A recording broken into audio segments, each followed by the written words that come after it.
दिनेश भारद्वाज जी छिबरामऊ उत्तर प्रदेश सभी से जुड़े हुए हैं। मित्रों, क्योंकि आज से ये तरुण जी की पहल पर पिछले 10-12 दिन से जो फेसबुक पर मानस चर्चा के अंतर्गत आपकी और हमारी भेंट हो रही है लगातार, आज से ये गुना के सिटी चैनल पर भी आ रहा है। चूँकि इसलिए मैं सभी से निवेदन कर रहा हूँ कि पहले जो हमारे साथी जुड़े रहे हैं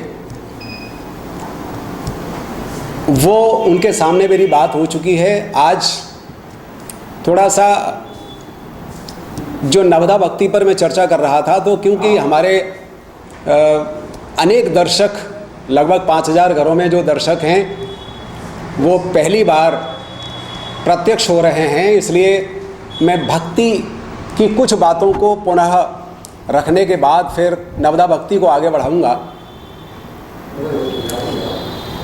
हर्षवर्धन जी जुड़ गए हैं, शैली रॉय।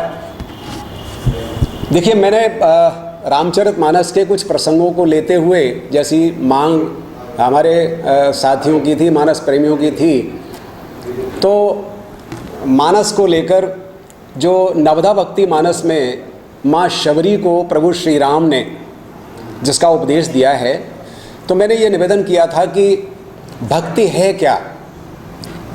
आज जैसा मेरा निवेदन था कि बहुत सारे शब्दों का, अच्छे शब्दों का अपव्यय होता है। हम बड़े सहज रूप में किसी भी प्राकृत जन, मानस में ये कहा मानसकार ने कि इन्हें प्राकृत जनगुण गाना, सिर धुन गिरा लागे पछताना।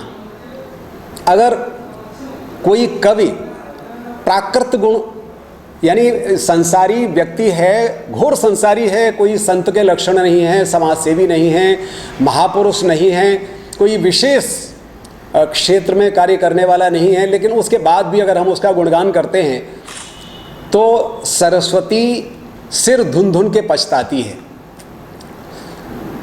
जबकि हमारे समाज में बहुत सारे लोगों को मैंने देखा है, बड़े सहज रूप में कह देते हैं कि मैं तो उनका भक्त हूँ, मैं आपका भक्त हूँ।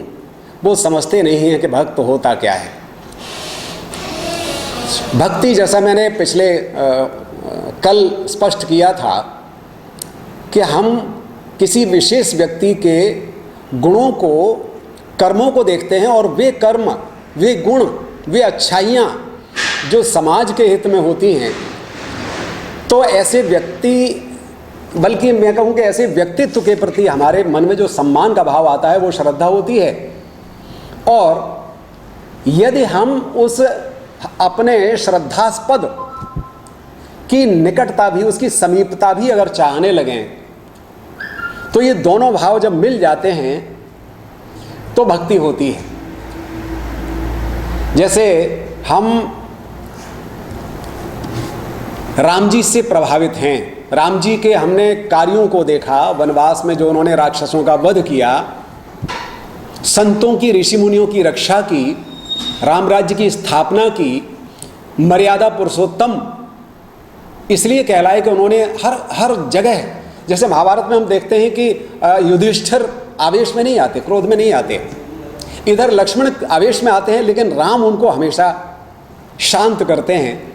मित्रों, किसी भी राष्ट्र, किसी भी परिवार, किसी समाज को चलाने के लिए शांति की आवश्यकता होती है, क्रोध की आवश्यकता नहीं होती है। क्रोध भी ज़रूरी है, लेकिन वो कहाँ ज़रूरी है? जहाँ राम ने राक्षसों को मारने के लिए, रावण को मारने के लिए, वध करने के लिए क्रोध किया, वो क्रोध प्रशंसनीय है। जैसे अगर कोई किसी को रास्ते में, हमारी बहन बेटी को कोई परेशान कर रहा हो, उस समय हमारा जो क्रोध होता है वो प्रशंसनीय क्रोध होता है, और उस समय अगर हमें क्रोध नहीं आया तो हमसे ज़्यादा निंदनीय व्यक्ति कोई नहीं है। तो ऐसे ही, इसीलिए राम के प्रति जो भारत के जनमानस की ही नहीं बल्कि विश्व के कई देशों में हमने देखा कि इंडोनेशिया में आज भी रामलीला होती है। इंडोनेशिया के, मलेशिया के बहुत सारे मुस्लिम साथियों को पूछा गया कि आप तो मुसलमान हैं, आप रामलीला करते हैं? बोले कि इस्लाम हमारा धर्म है, रामायण हमारी संस्कृति है। तो मैंने जैसा निवेदन किया था कि रामचरितमानस यहाँ से इंडोनेशिया, मलेशिया, चीन, मंगोलिया होते हुए फिर रूस और फिर यूरोप के देशों में गई, तो राम के प्रति जो भाव है भक्ति का वो कब आया? हमारा सम्मान भी और हम उन्हें प्रेम के हम उन्हें निकट भी अपने निकट चाहते हैं। जिसको हम प्रेम करते हैं उसको हम चाहते हैं उसके निकट रहें हम। इसलिए कल मैंने ये निवेदन किया था कि जब हम निकटता चाहते हैं तो राम के कर्मों को याद करते हैं और उनकी शरण में चले जाते हैं कि हमारी भी रक्षा करेंगे। कृष्ण की शरण में चले जाते हैं कि हमारी भी रक्षा करेंगे। और कब जाते हैं? जब हमने रावण को मरते हुए देख लिया, जब हमने कंस को, कौरवों को विनष्ट होते हुए देख लिया कृष्ण के हाथों, जब हमने बहुत सारी बुराइयों को समाज से महावीर स्वामी और गौतम बुद्ध के द्वारा विनष्ट होते हुए देख लिया, अच्छाइयों का पल्लवन पुष्पन फलन होते हुए देखा हमने अपने समाज में, तब हमारा माथा अपने आप झुक जाता है, तब हम उनकी निकटता की कामना भी करते हैं। अब वो निकटता कैसे मिलती है ये मैं नवदा भक्ति में निवेदन करने का प्रयास करूंगा, क्योंकि बहुत सारे परिवार पहली बार मुखातिब हो रहे हैं, इसलिए मैंने कहा कि भक्ति में प्रवेश कराकर फिर नवदा भक्ति को आगे बढ़ाऊंगा। तो इसीलिए कृष्ण ने जो गीता में कहा, यदा यदा हि धर्मस्य ग्लानिर्भवति भारत अभ्युत्थानम अधर्मस्य तदात्मानं सृजाम्यहम्, कि जब जब धर्म की हानि और अधर्म बढ़ जाता है, जब जब होए धर्म की हानि बाढ़े असुर अधम अभिमानी, तब तब धरे प्रभु मनुज शरीरा हरहि कृपा निधि सज्जन पीरा। ये भरोसा है, ये साहित्य हमें भरोसा देता है उन महापुरुषों, उन अवतारों के बारे में कि आपकी भी रक्षा होगी। इसलिए हम उनकी निकटता चाहते हैं। मैंने कल बताया था कि सैयद इब्राहिम नाम के एक व्यक्ति दिल्ली में रासलीला देख रहे थे, और जब कृष्ण को सजा बजा उन्होंने देखा तो अपने वहाँ खड़े हुए साथियों से पूछा कि भैया इतना ये खूबसूरत आदमी कहाँ मिलता है, कहाँ रहता है? तो उन्हें बताया कि भैया ये खूबसूरत आदमी वृंदावन में रहता है, मथुरा में मिलेगा आपको। देखिए, वो वृंदावन आए और वो वहीं के होकर रह गए और रसखान बन गए, और उन रसखान की इच्छा देखिए, उनके निकट होने की, निकटता चाहने की, समीपता चाहने की। अद्भुत लिखा है, मानुष हो तो वही रसखान, बसों ब्रज गोकुल गांव के ग्वारन। अगर मैं मनुष्य बनूं प्रभु तो मैं गोकुल गांव के ग्वालों के बीच में एक ग्वाला बन जाऊं। जो खग हूं तो बसेरो करो मिले कालिंदी कूल कदम्बे की डारन। और अगर मैं पक्षी बनूं तो कालिंदी यमुना के किनारे जो पेड़ हैं उन पर जो पक्षी बैठे हों उनके बीच में। और पत्थर बनूं तो जो आपने, इस तरह तमाम कामनाएं करते हैं कि मुझे निकटता चाहिए आपकी, किसी भी जन्म, किसी भी योनि में आप मुझे भेजो, लेकिन मैं आपके निकट रहूं। ये समीपता चाहने की कामना भी जब आ जाती है तब भक्ति बनती है, तब हमें लगता है कि हम भक्त हो रहे हैं, अभी हुए नहीं है। रामलीला हम इसलिए देखते हैं प्रतिवर्ष कि हम राम के महत्व को एक्सेप्ट कर चुके हैं, अपने भीतर उतार चुके, आत्मसात कर लिया है हमने। क्योंकि मैं एक निवेदन कर दूं कि जिसके हम भक्त होते हैं, हम सीधे सीधे कोई कह दे और हम भक्त हो जाएं, ये कभी नहीं होता है। रामलीला देखने के बाद हम ये देख लेते हैं कि रावण को मार दिया राम ने, ऋषि मुनियों को जो परेशान कर रहे थे उन राक्षसों का वध कर दिया राम ने, तब हमें ये भरोसा होता है कि हमारे भी रक्षक हो सकते हैं, हमारे भी रक्षक हैं। तब हमारा सम्मान, हमारा प्रेम उनकी तरफ जाता है, इसलिए रामलीला देखते हैं।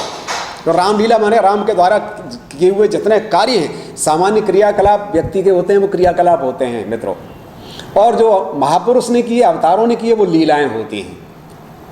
बच्चे सामान्य रूप से भी खेलते हैं, लेकिन राम खेले, कृष्ण खेले तो राम का वो खेलना बचपन की लीला हो गई, बाल लीला हो गई।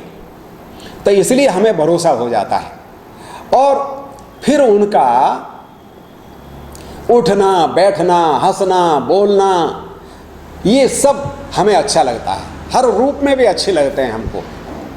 जब हमारे हृदय की भावनाएं उधर चली जाती हैं तब हमें अच्छे लगते हैं। हर स्थिति में वो हमें अपना इष्ट, अपने अवतार अच्छे लगते हैं। और न सिर्फ अच्छे लगते हैं बल्कि हम उनसे अपेक्षा भी करने लगते हैं, आशा भी करने लगते हैं कि हमें हमारी रक्षा भी करेंगे और हमें, क्योंकि वो तो परमेश्वर है, इसलिए हमें अगर आवश्यकता पड़ेगी तो हमें इस वस्तु की आवश्यकता पड़ेगी तो हमें ये मिल भी जाएगी, ये भी करने लगते हैं। और न सिर्फ ये, कल मैंने कहा था, न सिर्फ इतना करते हैं बल्कि हम उनसे, अगर हमारी मित्रता की भक्ति है तो हम झगड़ भी जाते हैं। सूरदास ने, जैसे मैंने बताया था कि उनकी जो मित्रता की भक्ति है उसमें वो झगड़ने को तैयार हो जाते हैं। मैं अभी आपसे बात करूंगा सखा भाव की भक्ति में वो कृष्ण से लड़ने को तैयार हो जाते हैं। आज वो एक एक कर टरे हों के तुम ही के हम ही माधव अपन भरोसे लड़े हों, आज मैं एक एक करके टरूंगा, या तो तुम ही रहोगे या हम ही रहेंगे। ये जो अधिकार है भक्ति का प्रभु के प्रति, ये भक्ति है। ये दोनों भाव जब आ जाएं, हमारी ये भावना जब आ जाए, किसी व्यक्ति के कर्मों पर होते हुए हम उस व्यक्ति को स्वीकार करें, तब हम उसके सामने सिर झुकाते हैं। और हम ये चाहें, जैसे जनकपुर में राम जी जाते हैं तो सारे लोग चाहते हैं कि हमारे घर आ जाएं, हमारे घर आ जाएं। तो हम जब निकटता चाहने लगें, ये दोनों चीज़ें हो जाएं, तब हम भक्त बनते हैं, तब हमारा भक्ति में प्रवेश होता है। और इसीलिए एक अंतिम बात भक्ति में प्रवेश कराने के लिए मैं निवेदन करूं कि जब हम किसी के भक्त हो जाते हैं तो अपने जीवन का कुछ अंश उनको देने के लिए तैयार हो जाते हैं। और ये ज़रूरी है, चाहे वो हम अपना समय दें, चाहे अपना मन तो देना ही देना है आपको, या धन दें। तो जीवन का जब अंश हम अपना दे देते हैं, और बहुत सारे भक्त तो फिर जीवन ही समर्पित कर देते हैं प्रभु के लिए। गुरु गोविंद सिंह जी को अगर केवल दंडवत करने वाले, मैंने कल कहा था आचार्य शुक्ल ने लिखा है, केवल प्रणाम करने वाले भक्त अगर मिलते तो उस समय जो अत्याचार देश में हो रहे थे, आक्रमण हो रहे थे, उनको रोकने में गुरु गोविंद सिंह समर्थ नहीं हो पाते। तो इसलिए ईश्वर अवतार लेकर विरोधियों का, देश पर आक्रमण करने वाले जो उस समय रहे हों या हमारे जो शत्रु देश हों, उनसे रक्षा करने के लिए सहयोग की आवश्यकता होती है। अगर राम की वानर भालू उस समय केवल भक्त हो जाते तो क्या राम लंका में जाकर सीता को वापस ला पाते या रावण का वध कर पाते? इसलिए हम जिनके भक्त हैं उनके आदर्शों पर हमें चलने की भी आवश्यकता होती है मित्रों, चाहे वो परिवार के लिए, चाहे समाज के लिए, और चाहे वो राष्ट्र के लिए। ये बात मैंने कल कही थी, और कल मैंने ये बात कही थी कि 9 प्रकार की भक्ति, नवधा भक्ति, धा माने प्रकार, 9 भक्ति के 9 प्रकार की भक्ति है, माने हम 9 प्रकार से प्रभु की शरण में जा सकते हैं। ये 9 प्रकार हैं जिनकी कुछ मैंने कल चर्चा की थी। अर्चनम वंदनम दास्यम, अर्चना करें हम श्रद्धा से, विनम्रता से, उनके चरणों में सिर झुकाएं, अपना सम्मान व्यक्त करें, वंदना करें हम। देखिए एक बात और बता दूं मैं आपको कि हमारा कोई भी देवी देवता हो, हमने जिसको भी माना है, संसार के सारे धर्मों के लोग अपने अपने ईश्वर को मानते हैं, या हमारे यहाँ बहुत सारे देवी देवता हैं, हम किसी को भी माने, वो समयानुसार धारण किए हुए अवतार हैं। हम किसी को भी मानेंगे तो इसलिए कहा गया सर्व नमस्काराः गोविंदम प्रति गच्छन्ति।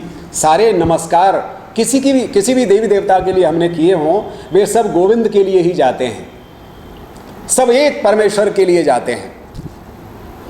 अल्लाह राम करीमा केशव हरि हजरत नाम धराया, द्वे जगदीश कहाँ ते आए कौ को ने भरमाया। ये बात मैंने कही थी कि अगर जगत एक है तो जगत का ईश भी एक ही है। नाम अलग अलग हो सकते हैं देश काल के अनुसार, भाषा के अनुसार।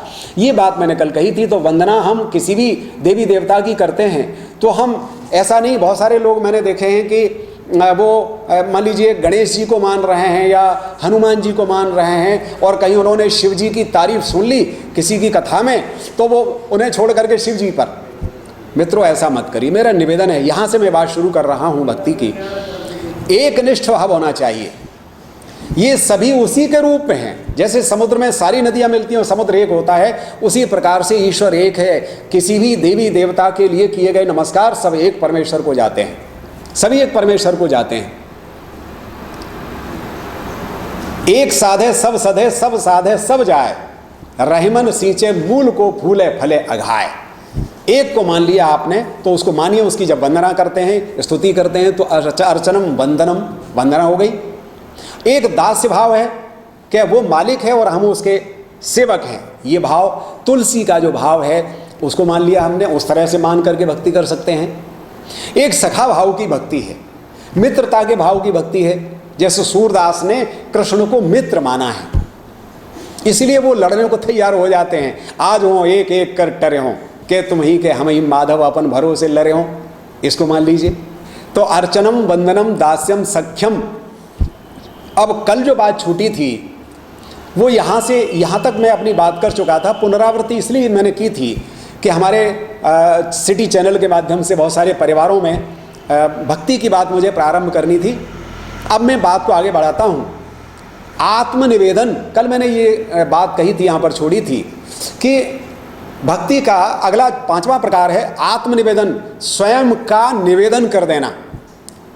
देखिए, एक दिन मैंने ये कहा था कि पाप और पुण्य क्या होते हैं, अच्छा बुरा क्या होता है। पाप वो है जो छिपा कर किया जाए या करने के बाद छिपाया जाए, और पुण्य या अच्छा कार्य वो होता है जो खुलकर किया जाए, कुछ भी दुराव छिपाव ना हो। इसलिए ईश्वर का एक नाम अनघ है। संतों को भी अनघ कहते हैं। अनघ माने जो पाप रहित है, कुछ छिपाई नहीं है उनका, सब ओपन है। तो आत्मनिवेदन का मतलब है मित्रों, हम अपनी बात को कुछ छिपाएं नहीं। एक संत ने ये कहा था कि अच्छा जाओ, अपने 4 शिष्यों से कहा कि तुम एक काम करो, ये एक जो लौकी की बनी हुई होती है, संत लोग जो लेते हैं उसमें भोजन करते हैं, तुमड़ी, बोले ये ले जाओ और ये घी ले जाओ और उस जगह पर जाकर इसको पूरा करके ले आओ जहां पर कोई न देखता हो। तो सब छिप करके उस कार्य को कर लाए, लेकिन एक लौट आया। उन्होंने कहा तुम क्यों नहीं करके लाए? बोले कि मुझे कोई ऐसी जगह ही नहीं मिली जहां कोई न देखता हो। बोले क्यों? बोले मैं कहीं भी जाता था लेकिन मुझे यह ध्यान था कि ईश्वर जरूर देखता है। हम संसार की आंखों से छिप सकते हैं लेकिन ईश्वर की आंखों से कभी नहीं छिप सकते मित्रों। इसलिए हमारे यहाँ पश्चाताप का विधान है। अगर हमसे जाने अनजाने में कुछ भूल हो गई हो तो हम क्षमा मांग लें। सोते समय रोज क्षमा मांगिए ईश्वर से। आत्मनिवेदन। और कवियों ने तो क्या क्या नहीं कहा अपने बारे में। सूरदास कहते हैं मौसम कौन कुटिल खल कामी। हम में से आज सूरदास के 1000वें अंश के बराबर भी हमारी भक्ति नहीं है, लेकिन हम कितना जरा सा कुछ दे आएं तो फोटो खिंचवा लेते हैं, कहीं जाएं कुछ मंदिर में कोई कार्य करें तो हम प्रदर्शन करते हैं। प्रदर्शन नहीं करना, जहां प्रदर्शन रहेगा वहां दर्शन नहीं रहेगा। इसीलिए सूरदास ये कहते हैं मौसम कौन कुटिल खल कामी। अब बताइए कितने बुरे बुरे शब्द अपने लिए कह रहे हैं। भक्ति की का प्रवेश यहां से शुरू होता है कि मेरे समान है प्रभु कौन कुटिल है, खल दुष्ट है, कामी कामी जेहितन। और कितना खराब शब्द अपने लिए प्रयोग में ला रहे हैं सूरदास। देखिए जेहितन दियो ताहि विसरायो। जिसने शरीर दिया था मुझे, उस परमेश्वर ने जिसने शरीर दिया था, ताहि विसरायो, उसे ही भुला दिया मैंने। ऐसो नमक हरामी, ऐसा नमक हरामी हूं मैं। करे अपराध विषय को धावत, ऐसो सूकर ग्रामी। जैसे सूकर ग्रामी, जैसे सुअर गांव में मल सुबह सुबह मल की तरफ भागता है उसे खाने के लिए, ऐसे ही मैं अपराध करता हूं रोजाना। मैंने एक दिन निवेदन किया था कि जाने अनजाने में भूल हो गई तो वो भूल है, लेकिन जानबूझ कर किया जाए या बार बार किया जाए, कोई भूल भी पुनरावृत्ति होती है तो वो अपराध हो जाती है। तो मैं बार बार विषयों को जानता हूं लेकिन उसके बाद भी उनका परिणाम जानता हूं, उसके बाद भी क्षणिक सुख के लिए मैं विषयों की तरफ दौड़ता हूं। ये आत्मनिवेदन है। कितने खराब शब्द अपने लिए प्रयोग में ला रहे हैं। मौसम कौन कुटिल खल कामी। और उसे ये मालूम है कि मुझ में अवगुण भरे पड़े हैं। तो इसलिए क्या कहते हैं, प्रभु मोरे अवगुण चितन धरो। ये नहीं है कि मैं बड़ा भक्त हूं, हाँ, भगवान से लड़ने का अधिकार तब मिलेगा जब आप भक्ति में पहुंचिए तो सही, प्रभु के निकट तो उन्हें, वो आपका हाथ तो पकड़ लें एक दिन। भाई आप पकड़ोगे उनका हाथ तो छूट सकता है संसार के मेले में, लेकिन जिस दिन प्रभु हाथ पकड़ लेंगे, जैसे मेले में अगर हमने अपने पिता का हाथ पकड़ा है तो छूट सकता है, लेकिन अगर पिता हमारा हाथ पकड़ के मेले में चल रहे हैं तो हम निश्चिंत हो जाते हैं कि पिताजी ने हाथ पकड़ रखा है। तो संसार भी माया का मेला है मित्रों, उसमें अगर वो हाथ पकड़ ले हमारा जिस दिन, उस दिन हम निश्चिंत होंगे। अभी तो हम पकड़ने की कोशिश कर रहे हैं नवदा भक्ति के माध्यम से, और कहते हैं कि प्रभु मोरे अवगुण चित्त न धरो। हे प्रभु, मेरे अवगुण हैं उन पर चित्त मत देना। और क्यों नहीं देना? समदर्शी है नाम तिहारो, चाहो तो पार करो। तुम्हारा नाम तो समदर्शी है, सबको समान दृष्टि से देखते हो आप, इसलिए अगर आप चाहो तो मुझे पार कर सकते हो इस संसार सागर से। ये आत्मनिवेदन है, अपने बारे में कहना कि मैं बहुत खराब हूं, बहुत नीच हूं। ये जब आप कहोगे, जितना माथा झुकाओगे तो आप उसके महत्व को स्वीकार करोगे। अगले प्रकार है ईश्वर से जुड़ने का, क्योंकि जो संसार में हमारी आसक्ति रहती है वही आसक्ति अगर परमेश्वर में हो जाती है वो भक्ति बन जाती है। तो अगला है श्रवण, सुनना। कहीं कथा हो रही है, प्रवचन हो रहे हैं, भागवत हो रही है, रामायण हो रही है, तो हम अगर ये नहीं कर सकते हैं तो कम से कम जाकर हम श्रवण भक्ति कर सकते हैं, कानों से सुन सकते हैं, ये भी भक्ति है। तुलसीदास ने एक चौपाई में बड़ी अच्छी बात लिखी है। देखिए, हमारे यहाँ संस्कृत में कहा है कि हाथों की शोभा कंकड़ से नहीं है, दाने न पाणे न तु कंकड़े न। हाथ की शोभा दान करने से होती है, कंकड़ पहनने से नहीं होती है। और जब हम व्यक्ति से व्यक्तित्व बनते हैं तो इन्हीं गुणों, इन मानवीय गुणों के आधार पर बनते हैं। जैसा हमारे आजकल कोरोना में बहुत सारे हमारे देशवासी कितनी सेवा का कार्य कर रहे हैं, पैसे दे रहे हैं, समय दे रहे हैं, शरीर से काम कर रहे हैं, किसी के कहने की आवश्यकता नहीं पड़ी है उनको। इसका मतलब है कि अच्छे गुण हमारे भीतर रहते हैं, बल्कि स्वार्थ के कारण वो दब जाते हैं। तो इसलिए हम श्रवण करें। तो तुलसीदास जी ने लिखा कि जिन हरि कथा सुनी नहीं काना, जिन्होंने हरि की कथा को अपने कानों से नहीं सुना, श्रवण रंध्र अहि भवन समाना। तो क्या कहा कि वे कान कैसे हैं, जैसे सांप की बांबी। जिन कानों से हमने भगवान की कथा नहीं सुनी, उनका गुणगान अगर कहीं हो रहा है वो नहीं सुना है, तो वो कान हमारे सांपों के बिल की तरह हैं। श्रवण रंध्र अहि भवन समाना। तो इसलिए हमें कानों से सुनना चाहिए, ये भी एक भक्ति का प्रकार है। श्रवणम कीर्तनम अगला भेद है, अगला प्रकार है कि हम स्वयं, अगर कहीं नहीं हो रही है तो हम स्वयं, भाई 24 घंटे हैं, हम जितना समय उसमें दे सकते हैं, तो हम स्वयं उनका गुणगान कर सकते हैं, उनके नाम का जप कर सकते हैं। जैसे मैंने निवेदन किया था कि हमें प्राइमरी में, नर्सरी में वर्णमाला रटाई जाती है, कुछ शब्द रटाए जाते हैं, बाद में हमें जब अर्थ पता चल जाता है और हमें आनंद आने लगता है। मित्रों, इसी तरह हमें शुरुआत करनी पड़ती है, आनंद आने लगता है। मैंने तो ये अनुभव किया है कि रामचरितमानस का पाठ या बहुत सारे पदों की व्याख्या, मुझे इतने वर्ष हो गए प्राध्यापकी जीवन में, बहुत सारी कविताएं, बहुत सारे भक्त कवियों के पद, उनके दोहे मैं इतने वर्षों से पढ़ा रहा हूँ, लेकिन प्रतिवर्ष जब भी पढ़ाता हूँ तो नया भाव उसमें आ जाता है, क्योंकि मैं बढ़ रहा हूँ, परिस्थिति बढ़ रही, जीवन बदल रहा है, उसके अनुसार उसकी व्याख्या होती है। तो हम घर पर उनका गुणगान कर सकते हैं, पाठ कर सकते हैं, लेकिन पुनः मेरा निवेदन है कि पाठ उस तरह मत करिए, भागते हुए मत करिए, बड़ी मस्ती से करिए। जैसे आप किसी से बहुत जल्दी जल्दी बात करेंगे तो वो सामने वाला उठता जाएगा कि मन से बात नहीं की जा रही है, और बड़े मधुर भाव से, दिल से बात करेंगे तो आपसे जुड़ेगा। इसलिए आप भले 5 मिनट बात करें अपने इष्ट से, परमेश्वर से, लेकिन उसे लगे कि मुझसे बात हो रही है, दिल से बात करिए।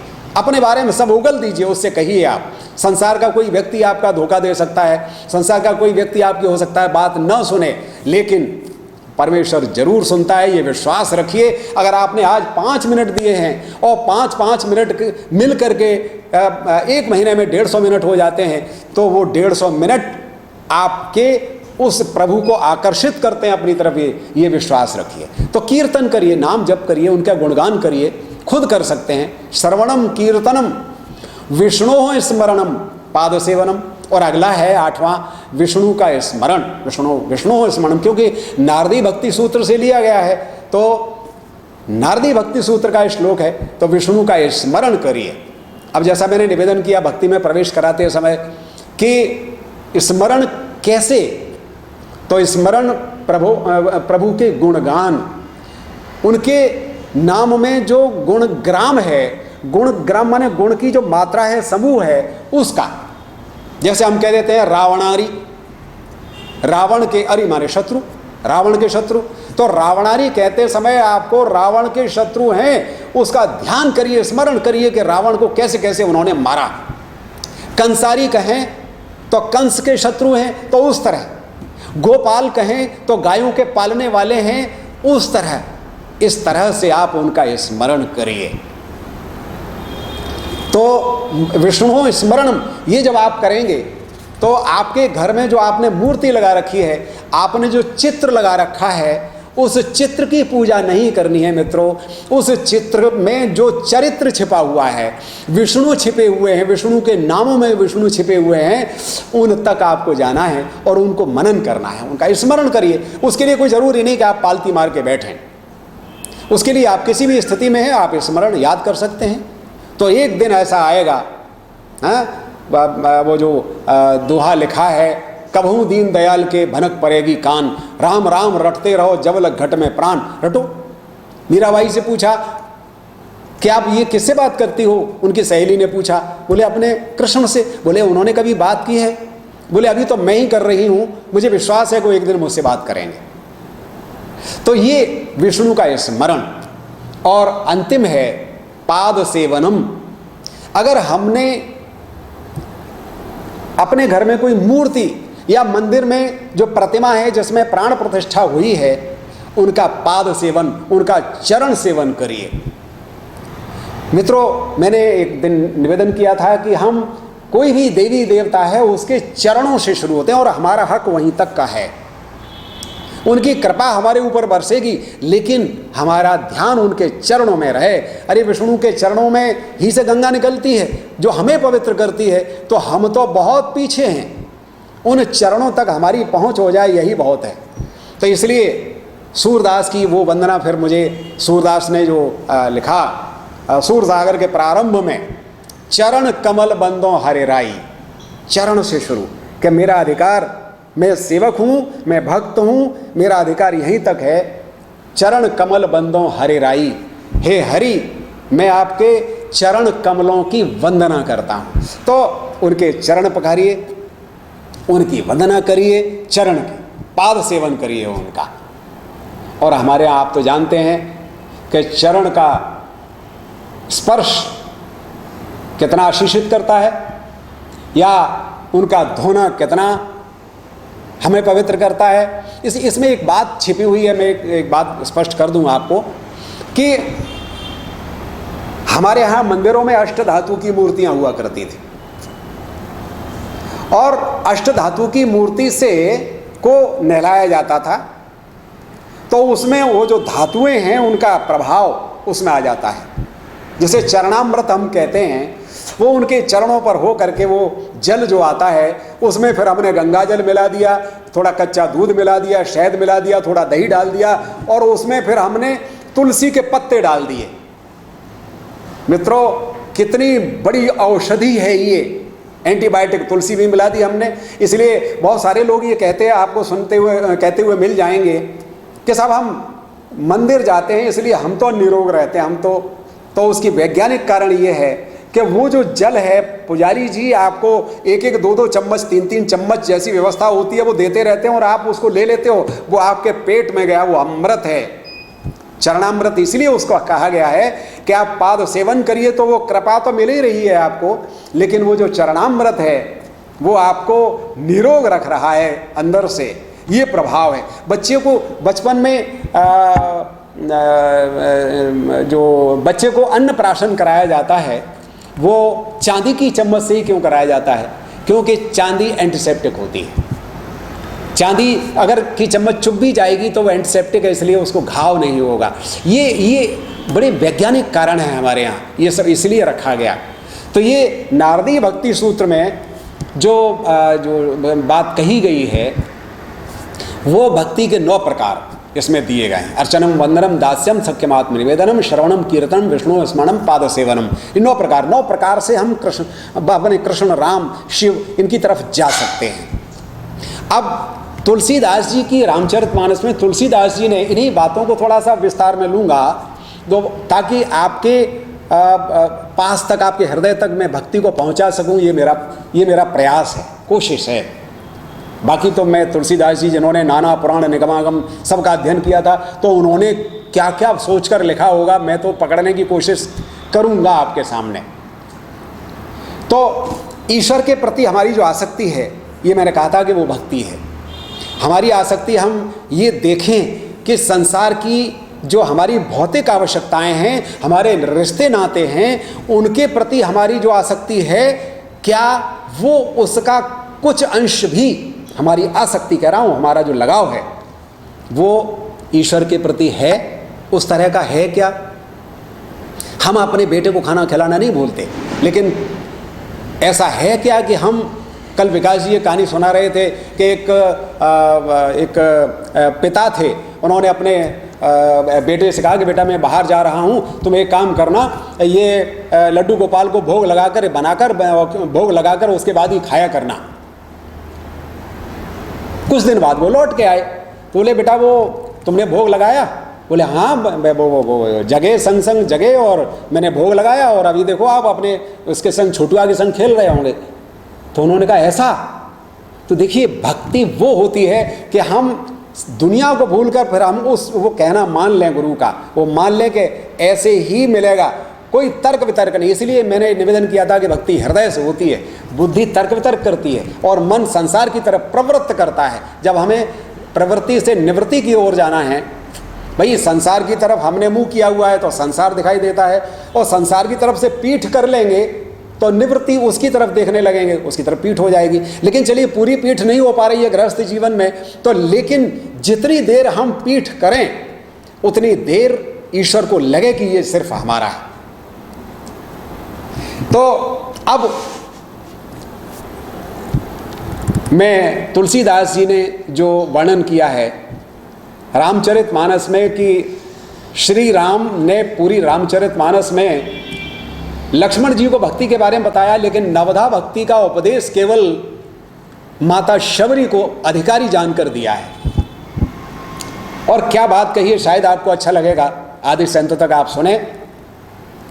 प्रथम भगत संतन कर संगा, दूसर रतिमम कथा प्रसंगा। पहली भक्ति प्रथम भगत संतन कर संगा, पहली भक्ति मेरी ये है कि व्यक्ति को, मनुष्य को संतों का संग करना चाहिए, संतों का संग करे, संतों का सानिध्य प्राप्त करे, इसी को सत्संगत कहते हैं। अब संत कौन है?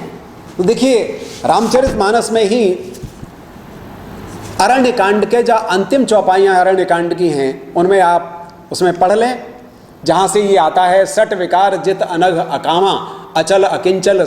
इसका मैं अर्थ बता देता हूँ कि जो काम, क्रोध, लोभ, मोह, मान, मद, मत्सर, ये 6 विकार हैं, इनसे रहित होता है। संत को समझ लीजिए, इसलिए मैं थोड़ा बताना चाह रहा हूँ कि संत किसे माने, किसकी संगति में हम बैठें, एक बात। दूसरा, जित अनघ, अनघ माने जो पाप नहीं करता हो, और पाप मैंने बता दिया कि जो छिपकर कोई कार्य न करे। अकामा, जो कामना न करे। अचल, जो स्थिर बुद्धि वाला हो, जिसने प्रण कर लिया है कि मैं कृष्ण को मानूंगा तो कृष्ण का भक्त है, वो अचल है। अकिंचन, जो स्वयं को बहुत कम माने और चाहे कुछ नहीं। शुचि पवित्र हो। सुख धामा सुख का धाम है। अमित बोध अनीह मित भोगी, और उसको बोध है संसार का भी, माया का भी और मायापति का भी। अनीह इच्छा रहित है, मित भोगी कम खाने वाला है।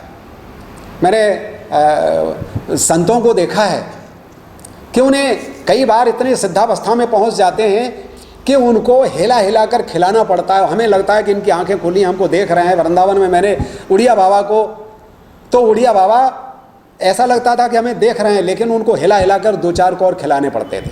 संसार में रह रहे हैं लेकिन संसार से परे रह रहे हैं। सा परानुरक्त ईश्वर है, ईश्वर में परानुरक्ति ही तो भक्ति है। जैसे जैन मुनि हमारे तरुण जी बता रहे थे कि जाते हैं, जिसके घर पर जो जितना मिल गया, जितना मिल गया वो ले लिया, बच्चे की तरह भोलेपन से उन्होंने ले लिया और खा लिया। मित भोगी वो संत का लक्षण है। सत्य का सार जानने वाले हैं, कोविद हैं, विज्ञ हैं, विद्वान हैं, जोगी हैं, और मानद दूसरों को सम्मान देने वाले हैं, और स्वयं मदहीना मद और मान से रहित रहने वाले हैं।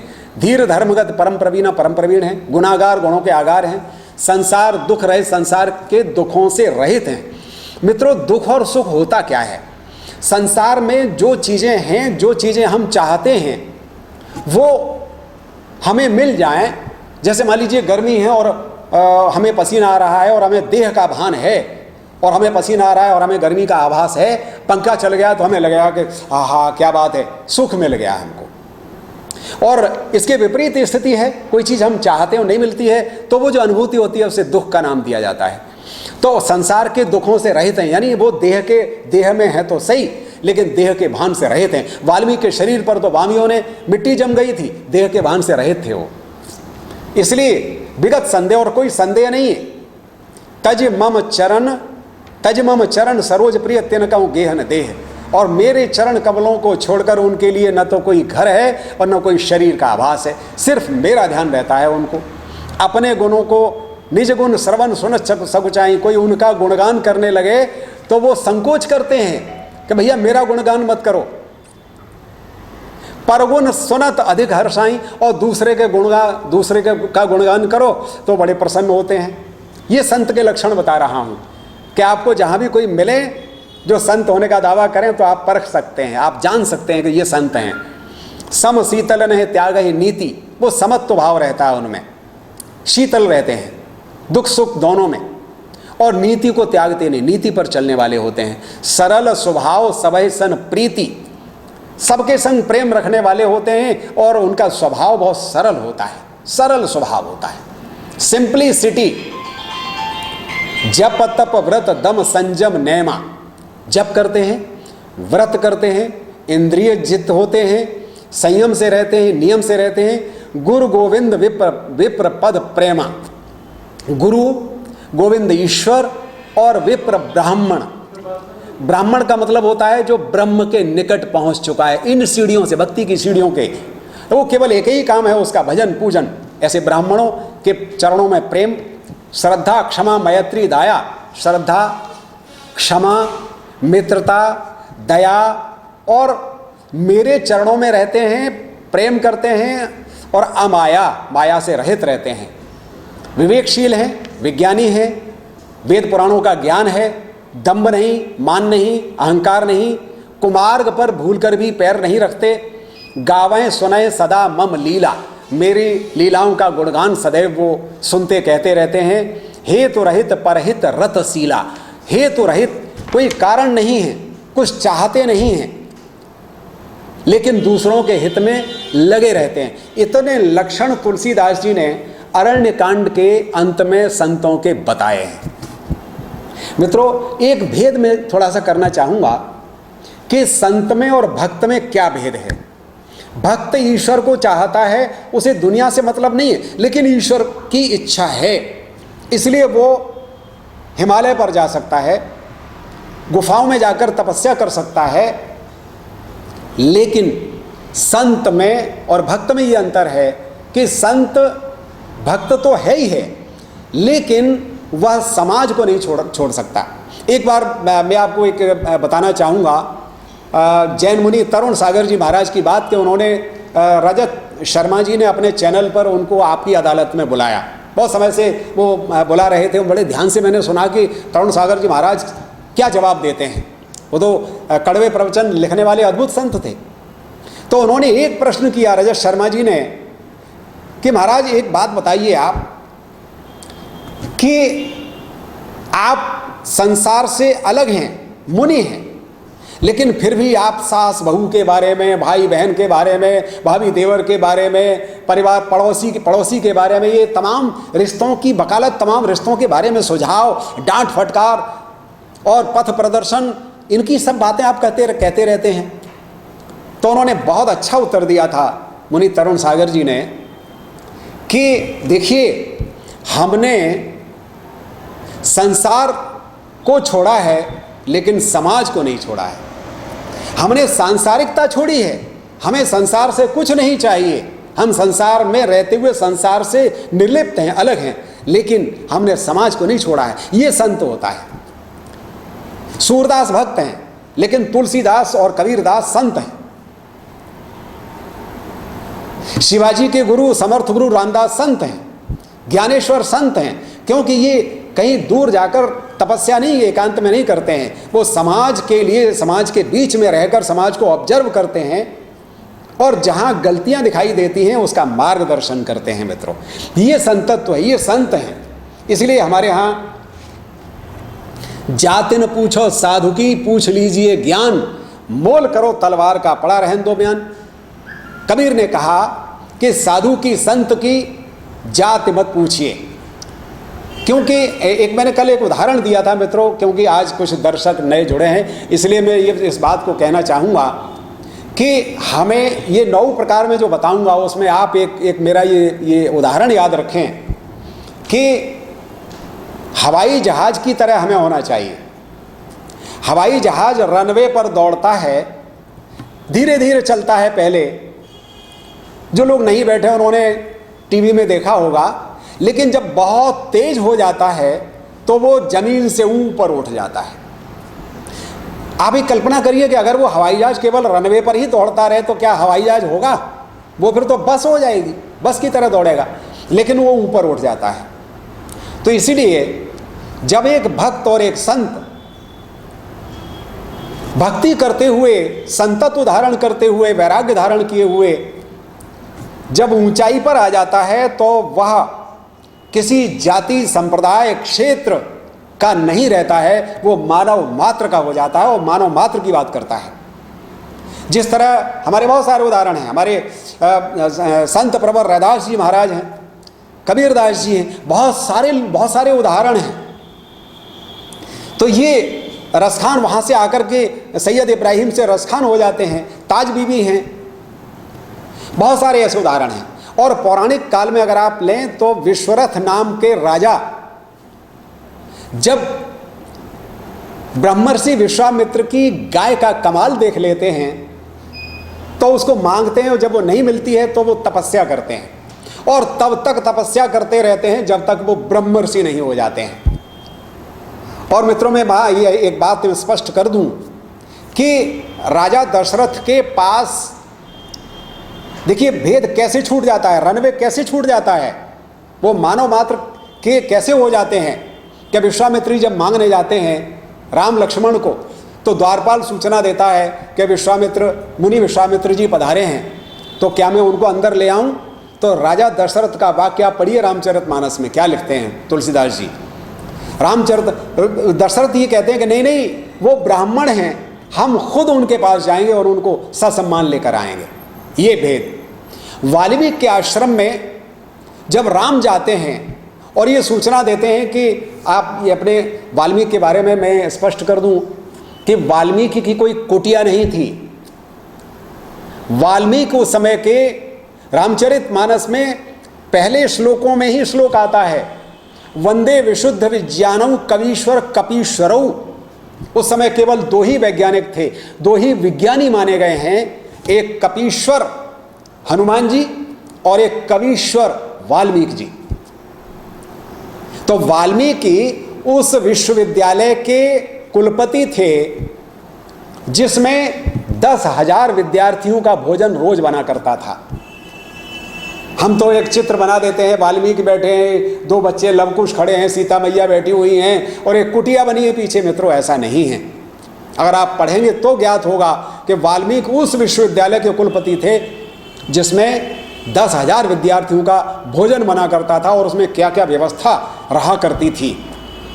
तो राम जब जाते हैं और उनके शिष्यों से कहते हैं कि मैं तो वाल्मीकि, वो ये शिष्य कहते हैं कि हम उनको बता देते हैं कि वो आप आए हुए हैं तो वो आपको आकर रिसीव करेंगे। तो राम मना करते हैं कि बोले नहीं नहीं, ये ऐसा मत कर देना, वो ब्राह्मण हैं, हम खुद उनके पास जाएंगे। ये ब्राह्मण का स्तर, ये परिभाषा थी। तो वो दोनों को मैंने इसलिए कहा कि जो संतत्व प्राप्त कर लेता है, जो ब्राह्मणत्व प्राप्त कर लेता है, वो मानव मात्र का होता है। इसलिए संतन कर संगा, संतों का संग करना, प्रथम भगत संतन कर संगा। इसलिए हमें फिर जब संत होता है कोई व्यक्ति तो हम सब्जेक्टिव नहीं रहते, ऑब्जेक्टिव हो जाते हैं। जिस तरह कक्षा में कोई शिक्षक पढ़ा रहा है तो वो किस जाति का है, कहाँ से आया है, ये विद्यार्थी को इससे कोई मतलब नहीं होता है, वो ऑब्जेक्टिव होता है। और उसे उस समय जब कक्षा में है तो वो क्या पहने हुए है, उसके बाल कैसे कड़े हुए हैं, उसका चश्मा कैसा है, विद्यार्थी को इससे कोई मतलब नहीं होना चाहिए। जातिन पूछो साधु की, पूछ लीजिए ज्ञान। वो शिक्षक शरीर से नहीं, अष्टावक्र तो 8 जगह से टेढ़े थे, वो ज्ञानी है यहाँ से और यहाँ वाणी से। अष्टावक्र जनक की जो कहानी है राज दरबार की, वो हम सबको मालूम है। तो इसलिए जाति न पूछो साधु की जाति नहीं पूछनी चाहिए, पूछ लीजिए ज्ञान। उसका ज्ञान पूछो जो उसकी पहचान है। मोल करो तलवार का, पड़ा रहन दो म्यान। तलवार का मोल करिए, और जो तलवार जिसमें रखी है उस म्यान से मतलब नहीं, उसको पड़ा रहने दो। तलवार जो है, माने एक शिक्षक के भीतर, एक साधु, एक संत के भीतर जो ज्ञान है, जिसकी वजह से वो संत है, साधु है, सज्जन है, उसका मूल्य है। वो हमें ग्रहण करने की आकांक्षा हमारे भीतर होनी चाहिए। भैया समय बता देना हमको, 2 बज जाए तो, है ना। हाँ, तो ये पहली भक्ति के बारे में कहा, प्रथम भगत संतन कर संगा। पहली भक्ति संतन कर संगा, संतों का संग करना, साथ रहना, ये पहले प्रकार की भक्ति है जो महात्मा राम जी ने कई जगह शब्द आया है, माँ शबरी से कही। ये प्रथम भगत, पहली भक्ति है। अगर हम संतों का संग करते हैं तो बीजारोपण होता है हमारे भीतर वो अंकुरण हो जाता है। क्योंकि ये कहा गया है कि सत्संगति की महिमा छिपी नहीं है। अगर हम संतों के संग रहते हैं, नारद जी का आविर्भाव इसी प्रकार से हुआ है, या अगर हमें ईश्वर की प्राप्ति करनी है तो संतों का संग एक प्रकार है, हमें हमारा वो मार्ग प्रशस्त करते हैं। संतन कर संगा, कुसंगति में बैठेंगे वो प्रभाव पड़ेगा, सत्संगति में बैठेंगे उस तरह का प्रभाव पड़ेगा। तो ये संतन कर संगा। और दूसरे प्रकार की भक्ति, दूसर रति मम कथा प्रसंगा। और दूसरे प्रकार की भक्ति क्या कहते हैं, मम कथा प्रसंगा। मेरी जो कथाएं हैं, अब कथाएं की कौन सी हैं, मेरे द्वारा किए हुए जो कार्य हैं, अलग अलग अवतारों में जो मैंने अवतार धारण किए हैं, और मैंने उन अवतारों में मानव जाति की रक्षा के लिए, उसके सुख साधनों के लिए, उसके आनंद का मार्ग प्रशस्त करने के लिए, उसके वैर भाव अगर है तो मिटाने के लिए, लोक मर्यादाओं को और जीवन मूल्यों को स्थापित करने के लिए जो जो कार्य किए हैं। और मित्रों, इन सब को करने के लिए बहुत त्याग करना पड़ता है। सबसे बड़ी बात तो यही है कि राम 14 वर्ष के लिए वन में हैं इन मूल्यों को स्थापित करने के लिए। हम तो सब अपने घर में दरवाजे बंद करके बैठे रहते हैं, और हमारे राम जिनकी हम भक्ति करने की बात करते हैं, उन्होंने 14 वर्ष के लिए घर छोड़ा। सबसे पहले हम जनता जनार्दन के लिए, हम दूसरों के हित के लिए, आज जो दिख रहा है बहुत सारे लोग सुबह ही निकल जाते हैं, खाना लेकर निकलता है, कोई व्यवस्था करने के लिए निकलता है, कोई हालचाल पूछने के लिए। ये सब ये राम की सेवा, राम का अनुकरण है। जो मैंने पहले निवेदन किया कि हम जब किसी के भक्त होते हैं तो उसको अपने जीवन का बहुत सा अंश समर्पित करने के लिए तैयार रहना चाहिए, तब हम राम की भक्ति, ज्ञान कर्म और भक्ति में तो कर्म भी हमें वो करना पड़ता है। तो इसलिए दूसर रति मम कथा प्रसंगा, तो दूसरी भक्ति क्या है कि मेरे द्वारा किए हुए जितने कार्य हैं उनका जो वर्णन जहाँ किया गया है उनमें रति कहा गया है। रति माने प्रेम हो, और प्रेम की बात पहले आ चुकी है कि जैसे हम प्रेम करते हैं उसका उठना बैठना चलना खाना हंसना बोलना ये सब, उसे उलाहना भी होता है, उसे शिकायत भी होती, सब ये सब प्रेम में आता है। तो उन मेरी कहानियों में रति हो, प्रेम हो, लगाव हो। और रति का जो स्थान है, प्रेम का जो स्थान है वो हृदय है। हृदय में धारण करें। बुद्धि तर्क करती है और मन को उधर ले जाना है, तो बुद्धि और मन के तर्कों को छोड़कर इच्छाओं को हृदय में समाहित कर देना, तब भक्ति का प्रारंभ होता है। तो इसलिए दूसरे प्रकार की भक्ति शबरी माता से निवेदन की राम जी ने, दूसर रति मम कथा प्रसंगा, मेरे जो जितने कर्म सौंदर्य का वर्णन है जहाँ जहाँ उन प्रसंगों में, प्रसंग कहा, कथा प्रसंगा, बालिका वध हो सकता है, वन में जाना हो सकता है, शबरी के यहाँ आना है हो सकता है, ताड़का का वध हो सकता है, जनकपुरी का हो सकता है, विश्वामित्र के यज्ञ की रक्षा हो सकती है, अगस्त मुनि के यहाँ जाना हो सकता है, कबंध का वध हो सकता है। तमाम या अपने भाइयों के संग खेल रहे हैं, लेकिन बड़े होने का दायित्व तो क्या है कि छोटों को जिताते हैं और खुद हार जाते हैं। कोई भी प्रसंग मेरा हो सकता है, उनमें रति हो, उनमें प्रेम हो, ये दूसरे प्रकार की भक्ति है। आप वो जो भक्ति है, वो जो रति है, वो मेरे उन कथा प्रसंगों को चाहे सुनकर हो और चाहे पढ़कर हो, वो प्रेम अगर होता है तो वो मेरी कथा प्रसंगों में रति, वो दूसरे प्रकार की भक्ति है। ये एक बात मैं निवेदन कर दूं, फिर मैं कल इस बात को आगे बढ़ाऊंगा सिटी चैनल पर भी और अपने फेसबुक पर लाइव आकर के मित्रों से, यूट्यूब पर भी लाइव। हाँ, यूट्यूब पर भी तरुण जी ने व्यवस्था कर दी है लाइव। और मेरा एक निवेदन है कि इससे पहले 10-12 दिन से जो मानस चर्चा चल रही है, जो नए श्रोता जुड़े हैं वो मेरे फेसबुक पर लाइव वीडियो पड़े हुए हैं, तो अगर वो देखेंगे तो बहुत सारे मार्मिक प्रसंग हैं, लंका के हैं, पात्रों के हैं, विभीषण का है, तो ये सारे वो सुन सकते हैं। अभी भक्ति पर चर्चा करूँगा। तो इसमें एक बात निवेदन कर दूँ कि हम क्या करते हैं असल में, हमारी स्थूल दृष्टि, वो रनवे का उदाहरण हमेशा ध्यान रखिए जब तक मैं भक्ति की बात करूं मित्रों, तो वो रनवे से हमें हवाई जहाज ऊपर उठाना है अपना। हमारी भक्ति करते करते हमें चित्र और मूर्ति से ऊपर उठना है, तब हम उसके निकट पहुंचेंगे। एक आज मेरे पास एक सुझाव आया हमारे किसी मित्र का कि सर एक दिन इस पर भी बोलिए, जानत तुम्हें है जाई, कि वो तुम्हें जानता है तो तुम्हारे जैसा हो जाता है। मैं एक दिन रखूंगा इस बात को भी, तब रनवे की बात स्पष्ट हो जाएगी। तो दूसर रति मम कथा प्रसंगा, दूसरी भक्ति है कि मेरे कथा प्रसंगों में रति हो, प्रेम हो। केवल मानना नहीं है, मानना अलग चीज है। मैं किसी को मानूं, जानूं कि ये व्यक्ति वो है, लेकिन उससे प्रेम करूं, ये और बात है। तो प्रेम मैं स्पष्ट कर दूं कि पुस्तकों को, पुस्तक की पूजा करना, पुस्तक की आरती करना या पुस्तक को माथे से लगाना, केवल ये रति नहीं है, इससे कुछ नहीं मिलने वाला है। हाँ, उसके प्रति आप सम्मान रखिए, लेकिन आप बताइए केवल हमने रामायण की आरती कर ली, चलिए केवल रामायण की आरती करने से क्या मिल जाएगा? जब तक रामायण का मतलब है राम का घर, उसमें जो लिखा है, चौपाइयाँ लिखी हैं, उनमें जो शब्द हैं, उनमें राम का घर है, वो राम स्वयं व्याप्त हैं उनमें जब तक हम प्रवेश नहीं करेंगे तब तक राम से मुलाकात कैसे हो जाएगी? बाहर पुस्तक बंद है और हम आरती कर रहे हैं, आरती रामायण जी की, आरती भगवत गीता की। तो इसलिए आरती से नहीं मित्रों, उसे पढ़ने से। पुस्तक का धर्म है, जैसे पानी का धर्म है शीतलता, आग का धर्म है जलाना, ऐसे ही पुस्तक का धर्म है पढ़ा जाना। हम पुस्तक को पढ़ेंगे।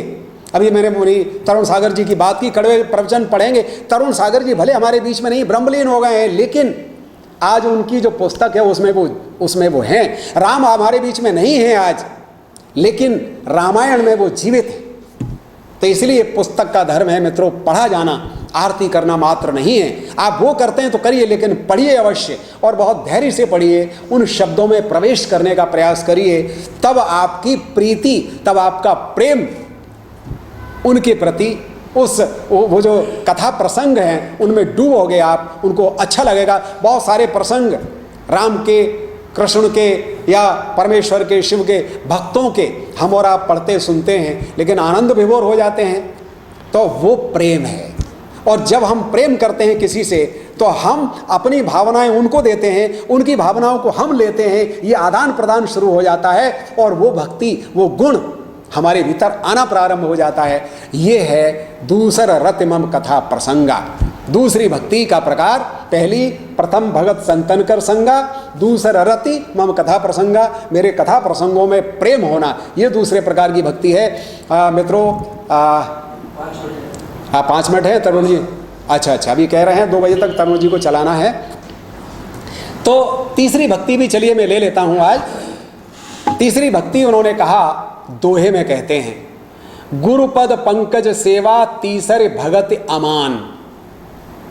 गुरुपद पंकज सेवा, तीसरे भगत, ये तीसरी प्रकार की भक्ति है। अमान, यहां से ले लीजिए पहले तो।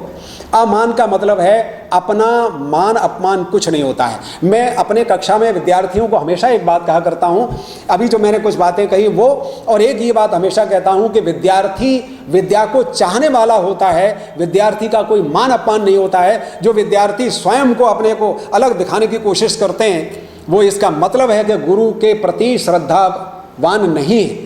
और हमारे यहाँ ये कहा गया है, श्रद्धावान लभते ज्ञानम, श्रद्धावान ही ज्ञान प्राप्त कर पाता है। एक बार मैंने हमारे शासकीय स्नातकोत्तर महाविद्यालय, जिसमें मैं अभी 26 साल रहा हूँ, अभी आजकल कस्तूरबा कन्या महाविद्यालय में हूँ, तो उसका जो मोनो है, देखिए मैं ये दृष्टि इसलिए कि हो सकता है कुछ बच्चे भी मेरी बात सुन रहे हों, और IAS का या डिप्टी कलेक्टर का, इनका PSC के जो इंटरव्यू होते हैं, उनमें एक बहुत छोटी छोटी बातें पूछते हैं और हम वहाँ मात खा जाते हैं। महाविद्यालय के मुख्य द्वार पर, मुख्य द्वार है, उसमें महाविद्यालय का नाम लिखा हुआ है और उसमें मोनो बना हुआ है। उस मोनो में मैं कई बार विद्यार्थियों से पूछता हूँ, कई बार इंटरव्यू लेने गया तो मैंने पूछा कि अच्छा बताइए PG कॉलेज के मोनो पर क्या नाम, क्या लिखा हुआ है, तो उन्हें पता ही नहीं है।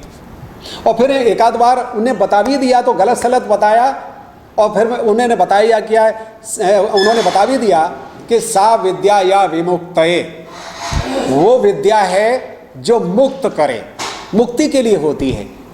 तो उसका अर्थ ही नहीं मालूम, क्योंकि उन्होंने पूछा नहीं। और विद्यार्थी का पहला लक्षण होता है प्रश्नाकुलता, पूछना। पूछेगा नहीं तो वो या तो सिर के ऊपर से गुजर रहा है या सब उसकी समझ में आ रहा है। तो इसलिए प्रश्नाकुलता बहुत आवश्यक है। और वो कब होगी? जब हम श्रद्धावान होंगे, सामने गुरु के महत्व को स्वीकार करेंगे और फिर प्रश्न करेंगे। हमें जानने की इच्छा ज़्यादा होगी, हमें ये लगेगा कि हम खाली हैं, हमें बहुत भरना है। एक दिन मैंने ये बात कही थी कि जो शिष्य जितना सफल शिष्य हो जाता है उतना ही सफल गुरु हो जाता है। अगर वो भर जाएगा तभी तो देने लायक बनेगा भाई। घड़ा है, नीचे रखा हुआ है, बड़े घड़े के नीचे है, अगर वो भर जाएगा तो वो ऊपर रखा जाएगा, फिर उसके नीचे खाली घड़ा रखा जाएगा, ये क्रम है। तो अमान, अपने अस्तित्व को बचाए रखते हुए, मान अपमान का ध्यान न रखते हुए हमें गुरु के पास जाना है, पहली बात। अब अमान होकर के, अमानी होकर के गुरु पद पंकज सेवा, गुरु के चरण कमलों की हमको सेवा करनी है। गुरु के चरण कमलों की सेवा में पहली चीज़, मैं जैसा कि मेरी आदत है, मैं शब्द की व्याख्या करके आपको शब्द में प्रवेश इसलिए करा रहा हूँ ताकि केवल हम दोहा चौपाई न पढ़ते रहें, उनका अर्थ हमारे जीवन में उतरे, हमारे भीतर वो भक्ति उतरे कि हम कौन सा मार्ग अपना सकते हैं या हम जो कर रहे हैं वो भक्ति है कि नहीं है। और आपको एक तो अपराध बोध नहीं होगा और एक संतुष्ट भी होंगे, नहीं हम भक्ति कर रहे हैं, आपको लगने लगेगा। तो गुरु पद पंकज सेवा तीसरे भगत अमान, गुरु के चरण कमलों की सेवा करना। देखिए आप, इसमें 3 शब्द हैं। अमान मैंने स्पष्ट किया, गुरु कौन होता है, और पद पंकज चरण कमल और एक सेवा शब्द है, उनकी सेवा करनी है आपको। चलिए मान लीजिए कि आज हमारे यहाँ विद्यालय हैं, महाविद्यालय हैं, तो हम सेवा कैसे कर सकते हैं? और उस समय तो आश्रम हुआ करते थे, उस समय विद्यार्थी घर छोड़कर वहाँ रहा करता था, तो वो सेवा का अवसर भी था। तो एक विद्यार्थी प्रश्न कर सकता है कि साहब आज सेवा कैसे कर सकते हैं? देखिए, सेवा शब्द तब भी था, आज भी है। इसका मतलब ये नहीं है कि सेवा उस समय होती थी, आज सेवा नहीं होती है। सेवा उसको कहते हैं, उस कार्य को कहते हैं कि जो सामने वाले के प्रति किया जाए, लेकिन उसके बदले में हमको कुछ न मिले और न हम कुछ अपेक्षा करें। ईश्वर के प्रति करते हैं तो निष्काम भाव की भक्ति हो गई। गुरु के प्रति किसी, जैसे आजकल कोरोना में जो लोग सेवा कर रहे हैं, जो लोग जहाँ जहाँ फंसे हुए हैं, बाहर के हैं, मजदूर वर्ग फंसा हुआ है, बहुत सारे बच्चे बच्चियाँ हमारे फंसे हुए हैं, हॉस्टल्स में फंसे हुए हैं, तो वो उनकी सेवा जो कर रहे हैं, क्या जो सेवा करने वाले हैं उनसे कुछ अपेक्षा करेंगे क्या? ना, अपेक्षा में वो बदला हो जाता है, वो सेवा नहीं होती है, वो सेवा भाव नहीं होता है। तो जिसमें जिस कार्य में जो दूसरों के लिए हम करते हैं और उसके बदले में हम कुछ न चाहें, वो सेवा होती है। और गुरु वो जो अंधकार को दूर करे, हमारे अज्ञान, हमारा जो अज्ञान है, उसका जो अज्ञान का अंधेरा है, उसको हटाकर हमें ज्ञान के उजाले में ले आए। इसलिए मैं कहा करता हूँ कि गुरु द्विज बनाता है, दोबारा जन्म देता है, पुनर्जन्म करता है आपका। आपके माता पिता जो नहीं दे पाते हैं, वो गुरु देता है आपको, चाहे वो शिक्षक के रूप में गुरु है और चाहे वो आध्यात्मिक गुरु है, अध्यात्म के रूप में गुरु है। तो चलिए ये इसको लेकर के गुरुपद पंकज सेवा, इसको थोड़ी सी लेकर के कल चर्चा करूँगा, फिर नवदा भक्ति को आगे बढ़ाने का प्रयास करूँगा। आशा है आपको बात पसंद आई होगी, गलती हुई हो तो क्षमा करेंगे। तरुण जी कुछ कहना चाहते हैं? कल से सर लाइव रहेंगे 1:10 से 1:10 से मैं कल रहूंगा, मेरा समय है 1:10 से 2 बजे ना सर? हाँ, 1:10 से 2 बजे तक ये मेरा समय रहेगा। हाँ, और आशा है 1-2 दिन में व्यवस्था की जा रही है कि आप सर से सवाल भी, बाद में 15 मिनट का सेशन हम कोशिश कर रहे हैं कि जिसमें आप कोई सवाल अगर जिज्ञासा हो तो वो आप सर से पूछ सकते हैं। जी, मेरा निवेदन है कि आपका कोई अगर जिज्ञासा है, कोई शंका है, कोई प्रश्न करना चाहते हैं, तो मेरी कोशिश रहेगी, नहीं होगी तो अगले दिन भाई सोच कर बताऊंगा, लेकिन बताऊंगा मुझे अच्छा लगेगा अगर आप प्रश्न करेंगे। तो ये 2 वे ट्रैफिक हो जाएगा, लाइव होना सार्थक हो जाएगा। और दूसरा टेलीफोन आपको नंबर दे देंगे, इसमें वीडियो कॉल करके आप सवाल पूछ सकते हैं, जिससे कि आपको आपके सवालों का जवाब दिया जा सके। जी जी, बहुत अच्छी बात है, बहुत अच्छा लगेगा। धन्यवाद। आज आपने साथ दिया, इसके लिए मैं आपका आभारी हूँ। जय जय श्री राम।